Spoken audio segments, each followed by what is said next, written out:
Alléluia. Ce que tu proclames, tu le vivras. Alléluia. Est-ce que quelqu'un veut lire avec nous dans le livre de Romains, le chapitre 10? C'est ça?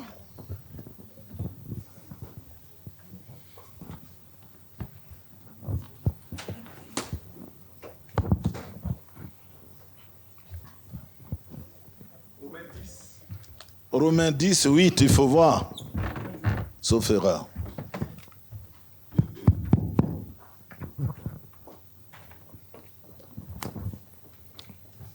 Romains 10, 8. Oui. Que dit-elle donc? Que dit-elle donc? La parole est près de toi. La parole est près de toi. Dans ta bouche. Elle est dans ta bouche. Et dans ton cœur. Et dans ton cœur. Or, c'est la parole de la foi. C'est la parole de la foi. Que nous prêchons. Que nous prêchons. Si tu confesses de ta bouche le Seigneur Jésus. Si tu confesses de ta bouche le Seigneur Jésus. Et si tu crois dans ton cœur. Et si tu crois dans ton cœur. Que Dieu l'a ressuscité des morts. Que Dieu l'a ressuscité des morts. Tu seras sauvé. Tu seras sauvé. Amen. Continue. Car. Oui. C'est en croyant du cœur. C'est en croyant du cœur. Qu'on parvient à la justice. Qu'on est justifié. Et c'est en confessant de la bouche. C'est en confessant de la bouche. Qu'on parvient au salut. Reprends cette phrase-là. C'est en confessant de la bouche. C'est en croyant. En confessant de la bouche qu'on parvient au salut. Oui, reprends, c'est en croyant du cœur. C'est en croyant, car c'est en croyant du cœur qu'on parvient à la justice. Voilà, car c'est en croyant du cœur. Quand on croit, on est justifié. Alléluia. Amen. Alléluia. Amen. Tous ceux qui croient ce matin que Christ est ressuscité d'entre les morts et qu'il est assis à la droite de Dieu, vous avez le salut. Amen. Oui. Oui. Comment nous savons que cet homme est sauvé, qu'il est fils de Dieu? C'est qu'il confesse, il croit dans son cœur. Alléluia. Amen. Donc, en croyant du cœur, on est justifié. Et quand vous êtes justifié, mais vous êtes sauvé. Amen. Alléluia. Amen. Mais ça ne suffit pas. Ce que tu crois dans ton cœur, il faut le proclamer avec ta bouche. Amen. C'est pourquoi la Bible dit, que dit-on donc? La parole est tout près de toi. Oui, elle est dans ta bouche, elle est dans ton cœur. Mais proclame cette parole. Alléluia. Amen. Proclame-la. Si tu crois, c'est bien. Tu es justifié. Tu es un enfant de Dieu. Mais fais agir cette parole en la proclamant. Amen. Alléluia. C'est ma saison, c'est ma saison. Oui, c'est ma saison. Amen. Je le dis. Je le crois, mais je le dis. Alléluia. Amen. Alléluia. Que Dieu vous bénisse. Amen. Que Dieu vous bénisse. Amen. Je veux encore dire merci à mon frère Georges. Que Dieu te bénisse. Oui, certes, nous sommes des amis, mais passer sa chair à un autre pasteur, il faut être un homme de cœur. Alléluia. Que Dieu vraiment te bénisse. Oui, je dirais à mon épouse que j'ai prêché dans ton église. Alléluia. Notre texte, nous le prenons dans le livre de Matthieu, le chapitre 10, le verset 16. Un seul verset. Matthieu, chapitre 10, le verset 16. Matthieu, chapitre 10, le verset 16. Matthieu 10, le verset 16. Voici. Matthieu, chapitre 10, le verset 16. Matthieu, chapitre 10, le verset 16. Oui. Okay. Voici, je vous envoie comme des brebis au milieu des loups.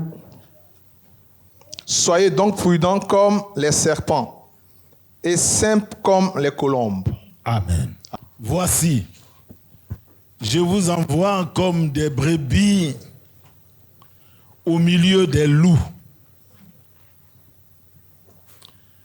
Soyez prudents comme le serpent et sages comme la colombe. Alléluia. Alléluia. Quand il venait hier, Israël m'a appelé pour dire, mais tu n'as pas donné le thème pour que mon frère Isaac l'écrive.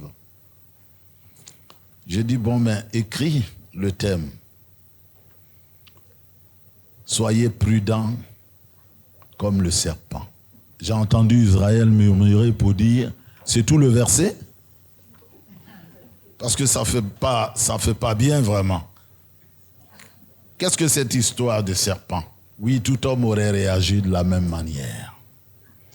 Le serpent est inimitié avec l'Église. Le diable s'est transformé en serpent pour attaquer le premier couple sur la terre. Donc, le serpent n'est pas bienvenu au milieu de nous. J'étais en Angleterre avec un jeune Anglais, un pasteur, et puis, comme pour faire une blague dans la voiture, je dis, mais le serpent, ça se mange en Afrique. Quand j'ai dit ça, il a dit, mais non, mais non, mais non. Et la voiture allait dans la brousse. Ah, j'ai regretté d'avoir fait cette blague. Vraiment, le serpent, il est redoutable. Personne n'aime le serpent. Le serpent, c'est une haine généralisée. On préfère même le lion que le serpent. Si vous allez dans un zoo, vous pouvez admirer un lion et les lionceaux. Vous pouvez même toucher la trompe de l'éléphant, lui donner de la banane. Mais regardez un serpent qui est dans une cage, c'est déjà terrifiant. Je dis même que les yeux du serpent hypnotisent. Oui, vous ne pouvez pas regarder. Mais le Seigneur Jésus a pris sur lui pour conseiller ses élèves. Il dit, je vous envoie comme des brebis au milieu des loups. Soyez prudents comme des serpents. Ça veut dire que le serpent, il a vraiment des vertus. Et nous allons voir tout ça un peu aujourd'hui. Et si Dieu le veut, terminer ça le dimanche prochain. Alléluia. Alléluia. Soyez prudents comme le serpent. Soyez prudents comme le serpent. Alors je disais, c'est donc ce serpent, cet animal-là, que le Seigneur a choisi pour prodiguer des conseils à ses élèves. Il dit, je vous envoie comme des brebis au milieu des loups. Soyez prudents comme le serpent. Les brebis ici, c'est l'expression de la douceur. La brebis, c'est l'image, le prototype de ce qui n'est pas offensif. Alléluia. Oui, la brebis, c'est le prototype de la simplicité et même de la faiblesse. Qui a jamais volé une brebis? Personne, je sais. Ici, on n'a pas besoin de voler. Mais ceux qui volent les brebis, préfèrent voler une brebis, c'est plus facile que de voler un cabri. Oui, vous savez, la brebis, elle est docile. La brebis est docile, l'agneau est docile. Vous pouvez prendre une brebis de la bergerie, la mettre sur votre cou et vous en allez simplement. Elle pourra pousser juste un petit cri, bébé, bébé, bébé, bébé, bébé. Mais toucher un cabri dans une bergerie, vous allez voir. Tout le village va se réveiller. Oui, je vous envoie comme des brebis. Je vous envoie comme des brebis. Alléluia. Les brebis, c'est la douceur. Quand vous lisez 2 Corinthiens 12, verset 10, l'apôtre Paul dit, je me réjouis de mes faiblesses. Je me réjouis de mes faiblesses, car c'est quand je suis faible que je suis fort. Alléluia. Parce que dans ma faiblesse, le Seigneur vient à mon secours. Alléluia. Alléluia. Vous savez, souvent,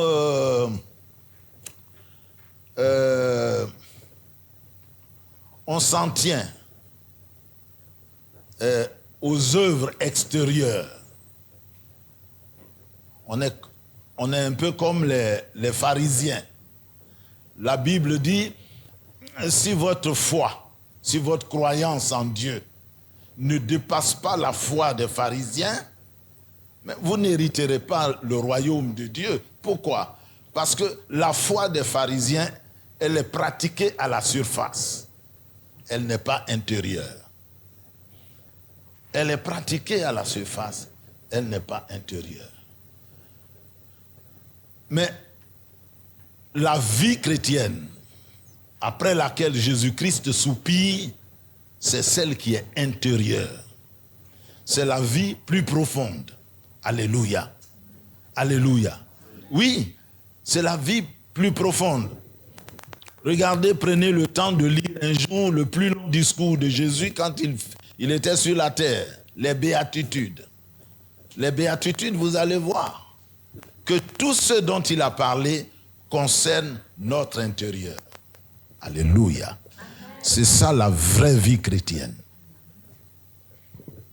C'est ça, la vraie vie chrétienne. C'est celle qui commence à l'intérieur. Au temps de Jésus, des gens ont voulu le suivre. Il s'est retourné, il leur a dit, si vous voulez venir après moi, vous devriez mourir en vous-même. La mort intérieure, la mort spirituelle, le brisement intérieur. Alléluia. Le brisement intérieur. Si vous lisez dans le livre de l'Apocalypse, le chapitre 5, vous allez voir. La Bible dit, celui qui voyait, qui faisait la vision, qui voyait dans la vision, c'était Jean, le dernier apôtre de Jésus. Il dit qu'il regarde et il voit quelqu'un qui tient un livre dans la main. Mais le problème, c'est que le livre ne pouvait pas l'ouvrir. Il a tellement été scellé. C'était un testament. Et donc Jean dit qu'il s'est mis à pleurer parce qu'on ne trouvait personne pour ouvrir le livre. Et un vieillard dans la vision lui est apparu, lui a dit, mais ne pleure pas. Il y a le lion de la tribu de Juda qui a reçu le pouvoir de prendre ce livre et de l'ouvrir. Et d'en défaire les sceaux. Alors, Jean s'est calmé, mais qui voit venir? Il voit venir un agneau. Alléluia. Amen. Il voit venir un agneau. Il voit venir une brebis qui tend sa main et demande à celui qui a le livre, donne-le-moi. Alléluia. Amen. Jésus, certes, est le lion de la tribu de Juda, mais Jésus aussi, il est l'agneau de Dieu qui ôte le péché du monde. Oui, il est l'agneau de Dieu qui ôte le péché du monde. On a présenté Jésus toujours comme un agneau. Regardez dans le Jourdain, quand Jean-Baptiste le vit venir, il s'est écrié, voici l'agneau de Dieu qui enlève le péché. Alléluia. Alléluia. Oui. La vie chrétienne, ce n'est pas une vie de force. On n'a pas besoin d'être fort. J'ai des enfants ici qui ont vécu en Côte d'Ivoire avec moi, qui ont vu aussi mes luttes, je le dis pour la gloire de Dieu. Je ne me suis jamais présenté physiquement comme un homme fort. L'apôtre Paul dit, je me réjouis de mes faiblesses. Quand je parle de faiblesse ici, je parle de faiblesse selon le Seigneur. Oui. Matthieu 5, verset 3. Heureux les pauvres. Oui, ça veut dire les faibles spirituellement. Un pauvre en esprit, c'est quelqu'un qui s'en remet à Dieu. Alléluia. Ne nous bataillons pas avec nos forces, mais apprenons à nous en remettre à Dieu. Heureux les pauvres en esprit. Alléluia. Alléluia. Vous pouvez, un dimanche matin, aller chercher un fidèle, enfin, un païen qui vous a promis que ce dimanche, il viendrait à l'église avec vous. Et vous savez, les incroyants, le dimanche, c'est difficile qu'ils se lèvent. Et là, le temps de la voir, vous serez en retard. Mais le prix d'une âme, attendez-le, venez avec lui. Et dès que vous entrez à l'église, le pasteur est là prêché. Voilà des anciens, des responsables de l'église qui viennent en retard. Ça vous est jamais arrivé? Si, moi, ça m'est arrivé. Mais moi, ce n'était pas parce que j'étais allé chercher une âme. J'étais lié par le damier. Vous connaissez le damier? Le jeu de dames? Pas. Et non loin de l'église se trouvait un damier. J'allais un peu avant l'heure, alors je jouais. Pas. Et ce jour-là, mon adversaire m'avait gagné et je tenais à retirer le but et je ne regardais pas l'heure. Et puis je regarde le temps, waouh, je cours. Je rentre là pour m'asseoir derrière. Dès que je m'assois, j'entends dans la prédication. Des gens viennent en retard à l'église pour des futilités. Je vous assure, je n'ai plus jamais touché au damier jusqu'à aujourd'hui. Alléluia. C'est fini.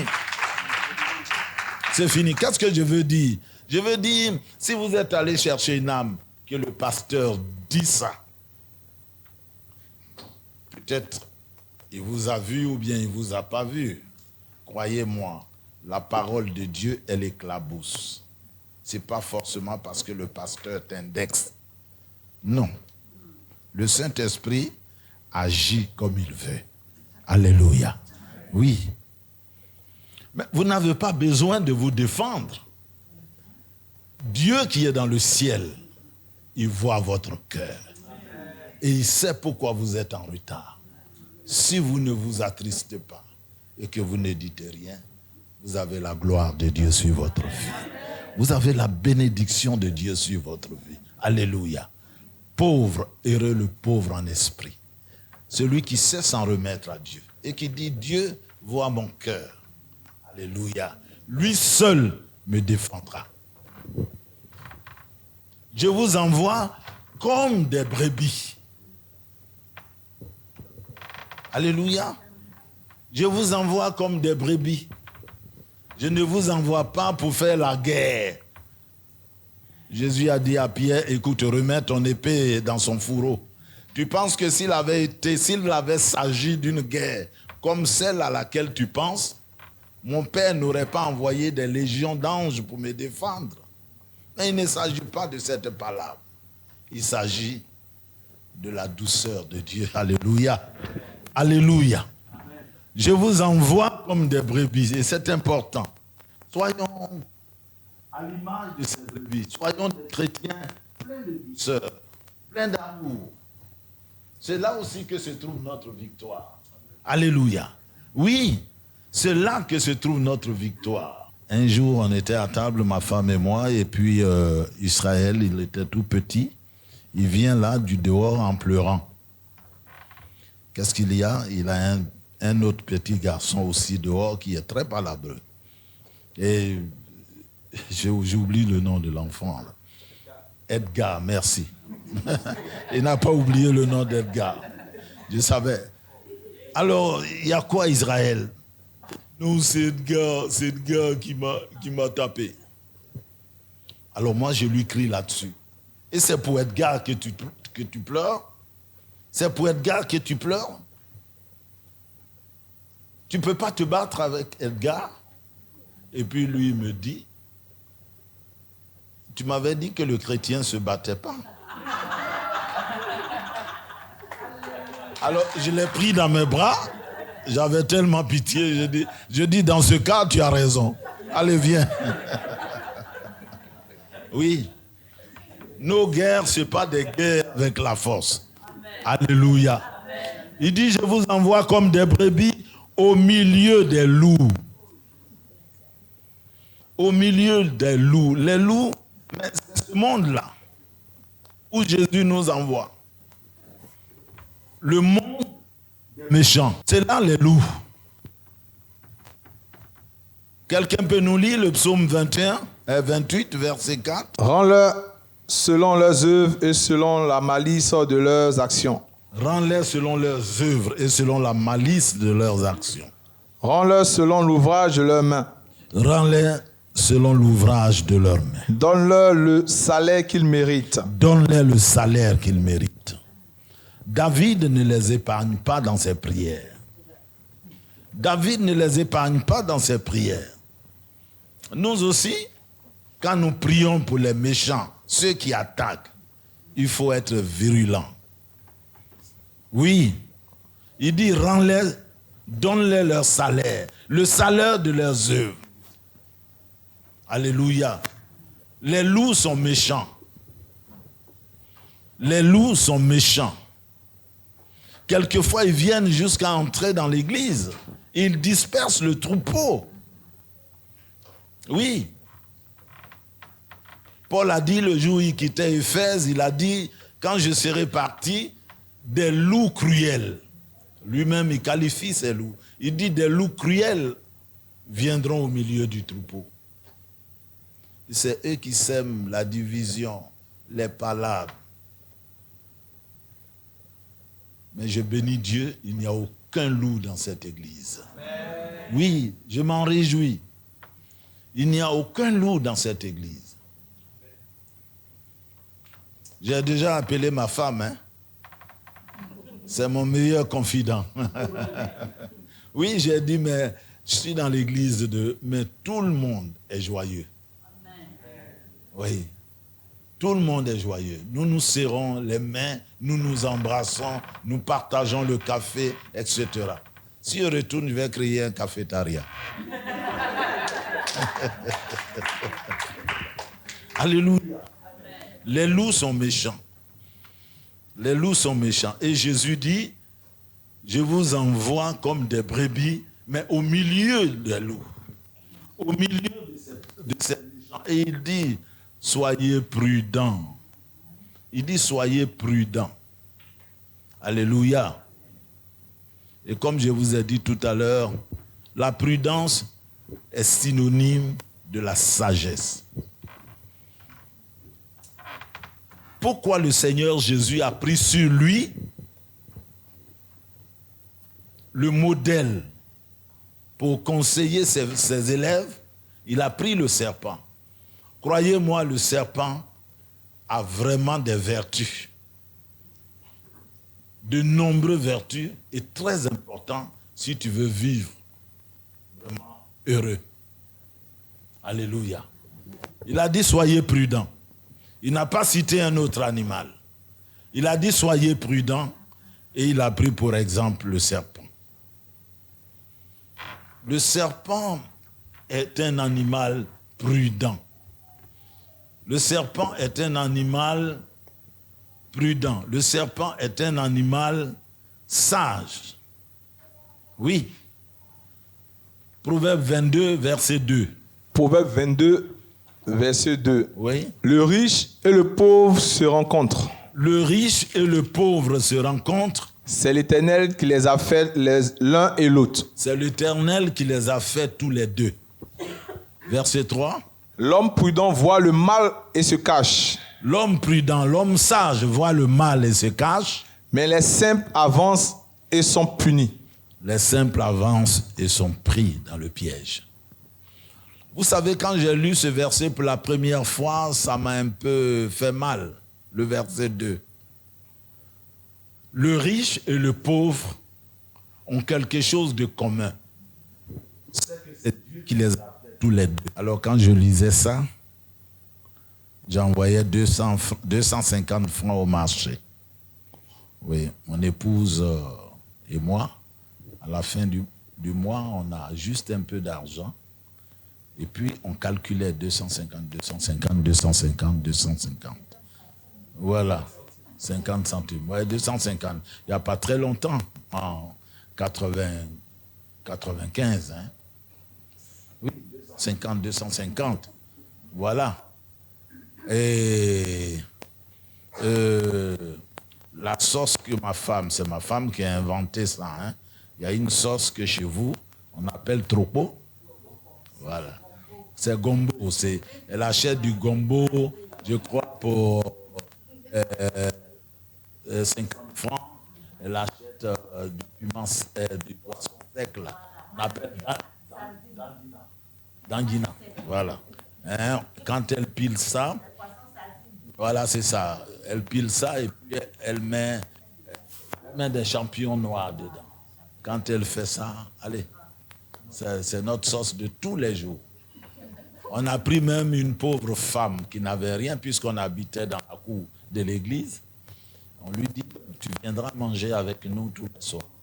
Et un jour, on n'était pas là. Elle dit à ma belle-sœur qui préparait pour nous, mais alors chez vous, ici, on ne mange jamais du foutou, quoi.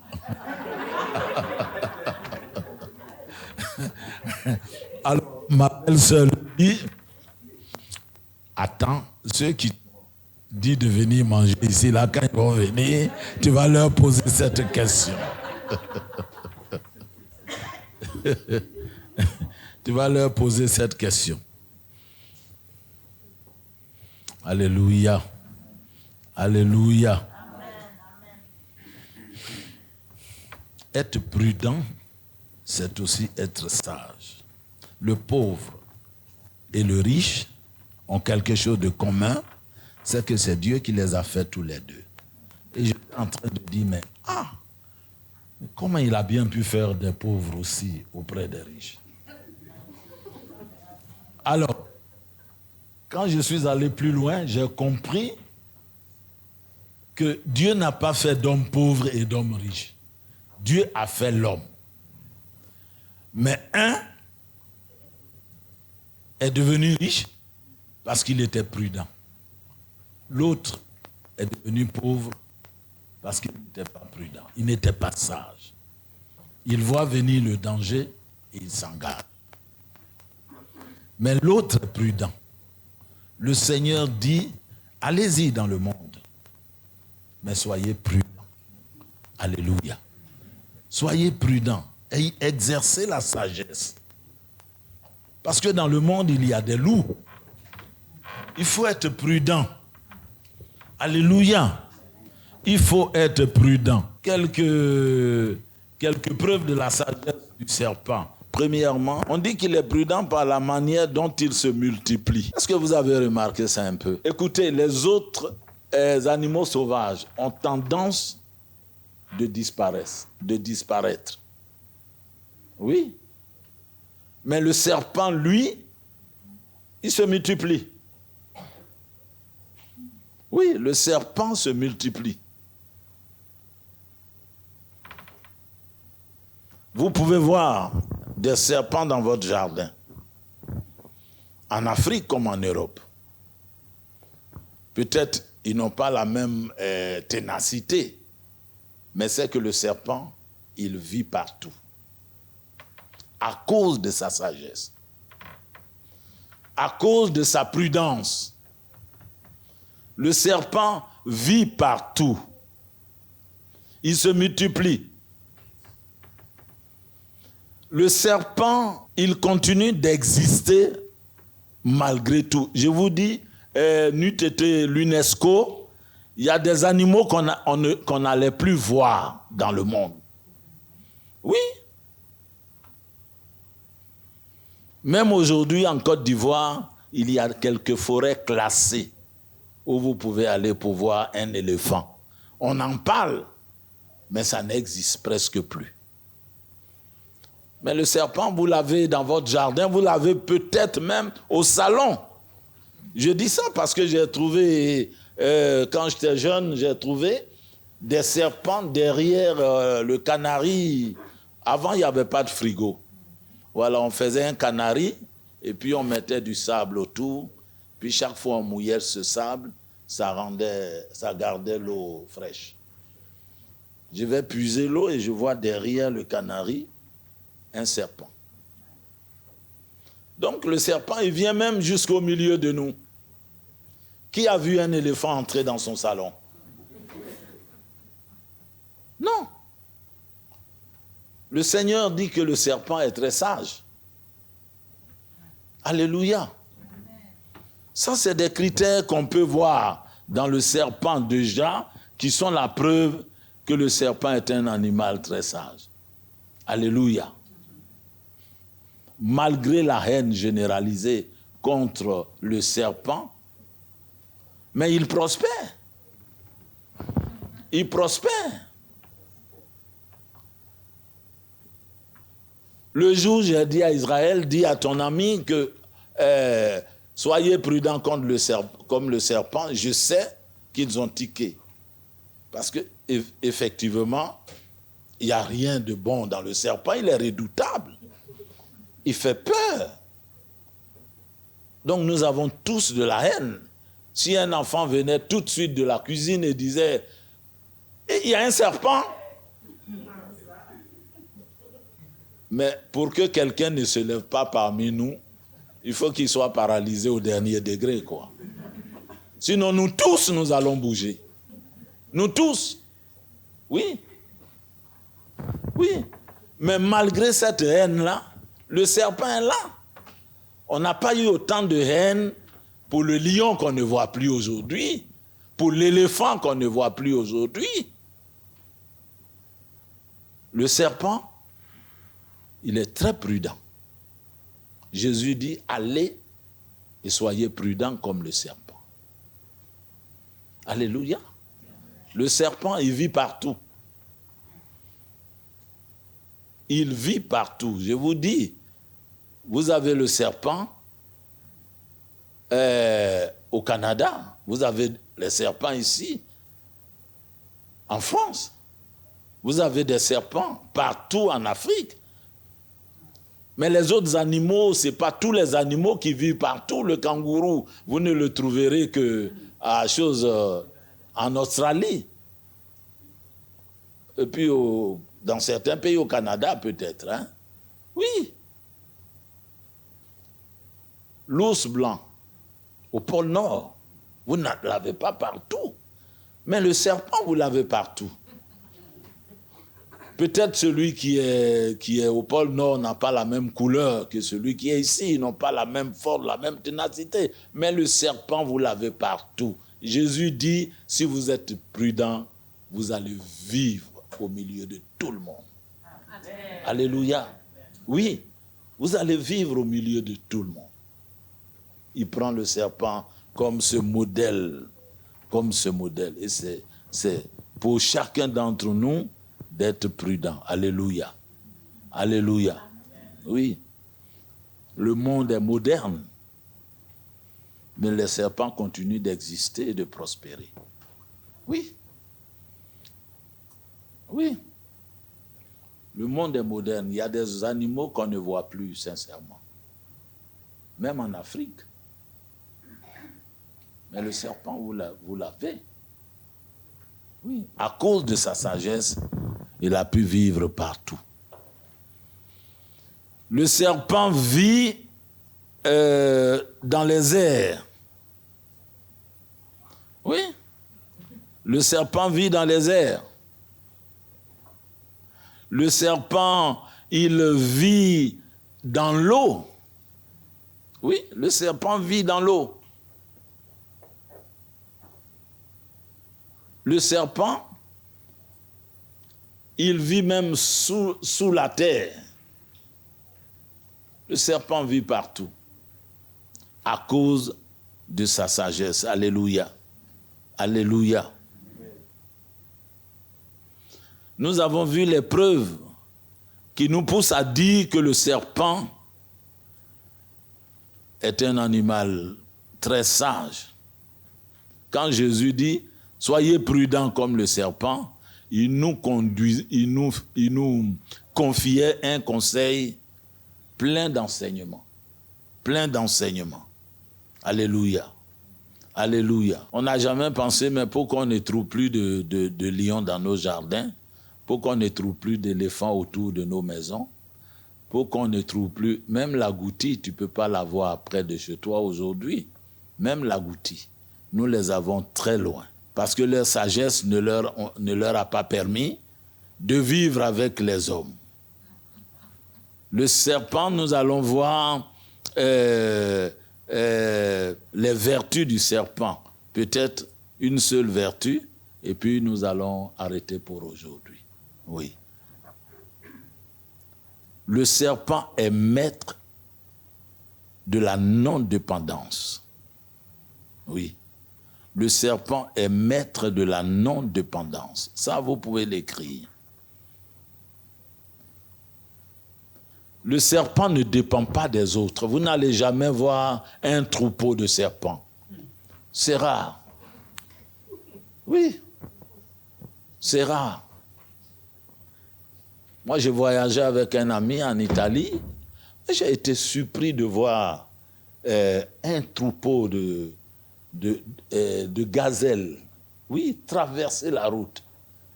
Et mon ami s'est arrêté, c'était un Africain, il a dit « Ah, mais voilà une bonne bouffe !» Oui, mais ici, un troupeau de gazelles, ils sont nombreux, hein? On s'est arrêté, et jusqu'à ce que tout le troupeau passe. Mais le serpent, il est seul.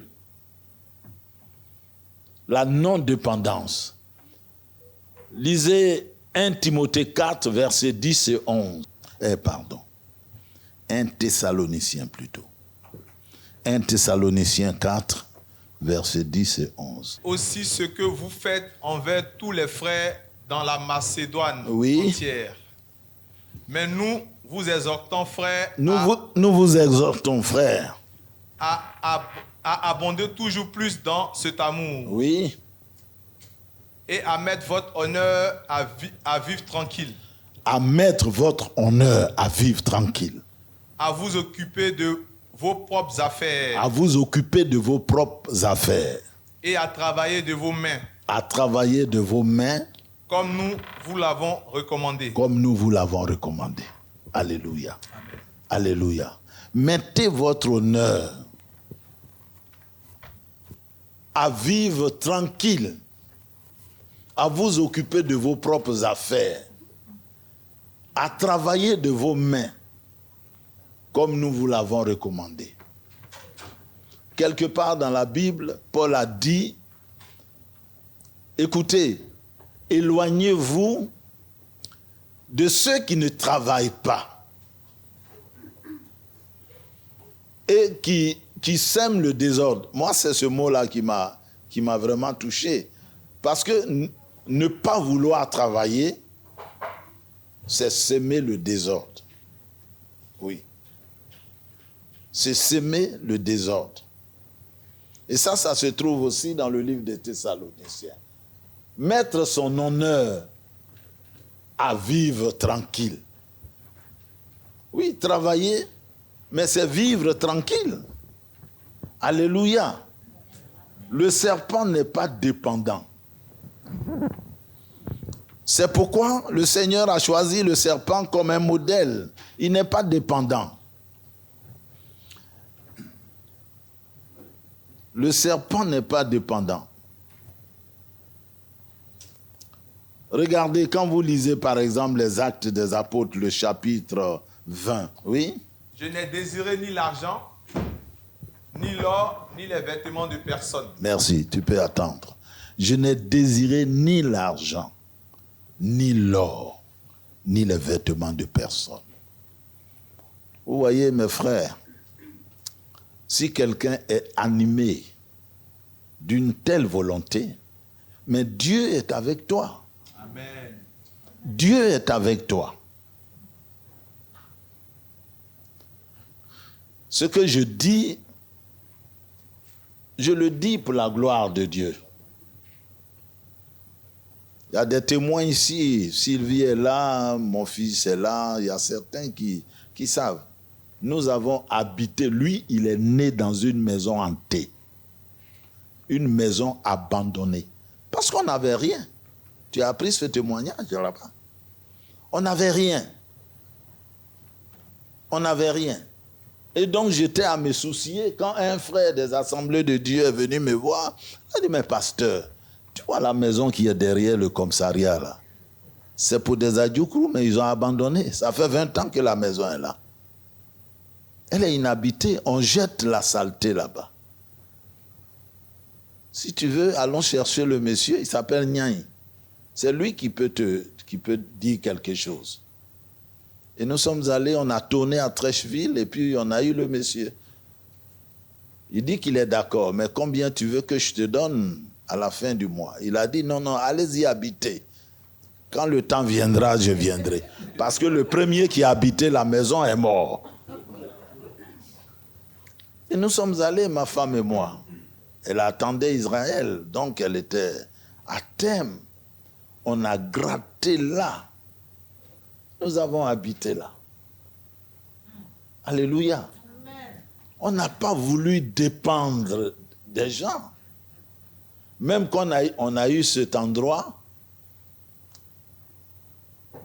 mon beau, le grand frère, enfin, le cousin germain de ma femme est fondé de pouvoir. Nous sommes allés le voir pour nous prêter 100 000 francs. Il dit qu'il ne peut pas le faire. Il a refusé catégoriquement. Mais on a habité là. Quand Israël se réveille le matin, mais son corps est plein de sang à cause des moustiques, puisque c'est là qu'on jetait la saleté. Mets ton honneur à travailler. Mets ton honneur à t'engager. Alléluia. Ce que Dieu veut nous voir faire, c'est notre engagement. Ne pas dépendre. Dieu viendra t'aider. Mais si toi-même tu es forgé dans la dépendance, alléluia. Amen. Alléluia. C'est très important, mes frères. Le serpent n'est pas dépendant.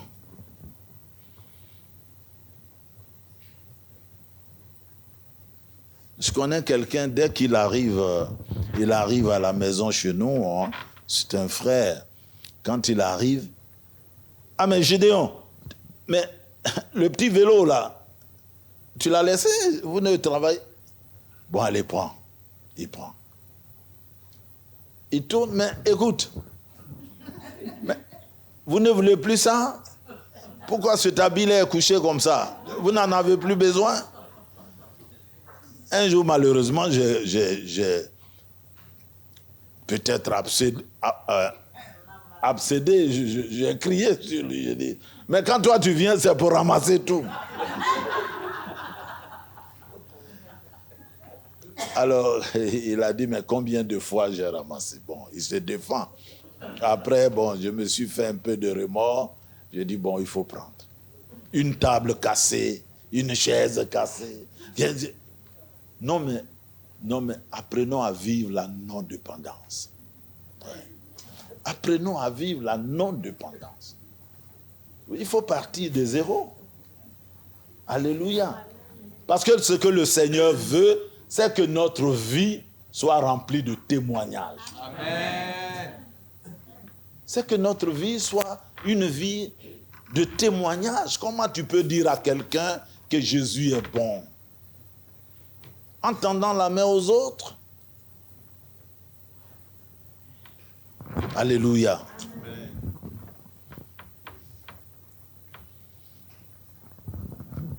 C'est important. Chez nous, il y a des cours communes. On n'en trouve pas ici. Mais à Abidjan, il y a des cours communes, c'est-à-dire, la cour, vous voyez tous. Hein? Le matin, tu sors de ta chambre, je sors de ma chambre, etc. Donc, vous vivez en communauté dans la cour commune.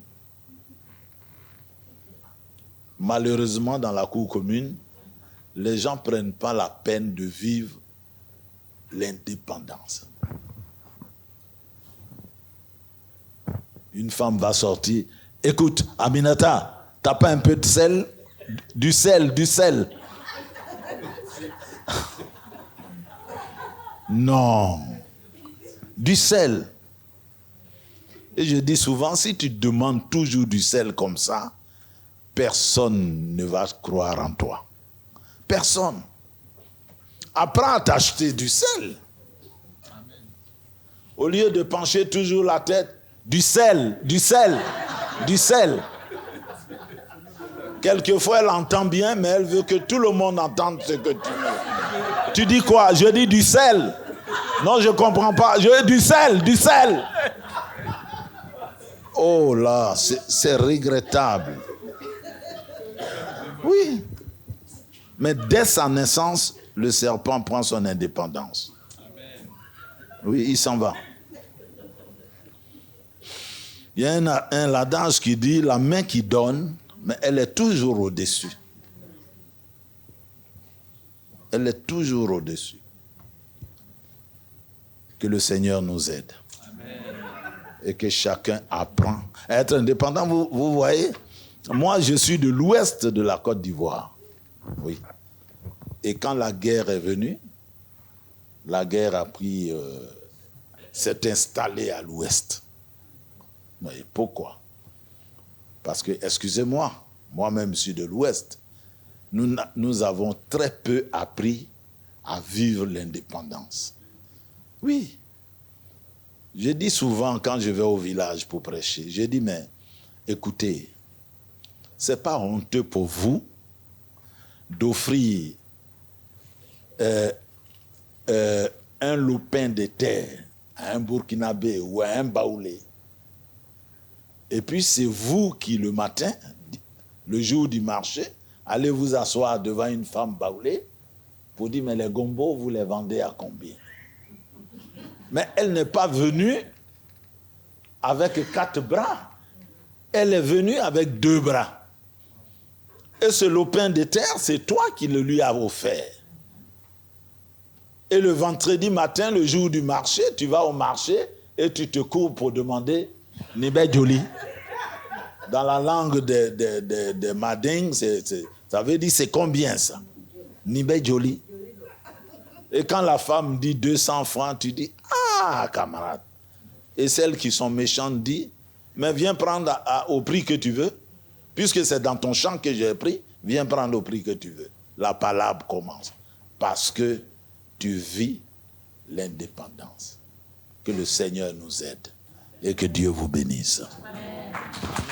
Dimanche prochain, nous allons terminer notre enseignement.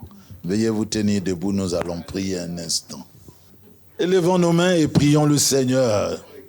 Oui, Seigneur, donne-nous de vivre la non-dépendance. C'est vrai. Nous avons parlé, nous disons souvent que la main qui donne est celle qui est supérieure. Mais au fond, nous ne faisons aucun effort pour quitter la dépendance. Donne-nous ces qualités. Aide-nous, Seigneur, à vivre, à avoir des qualités comme cet animal. Nous te prions, Père. Nous te prions. Bénis-nous au nom du Seigneur Jésus. Amen.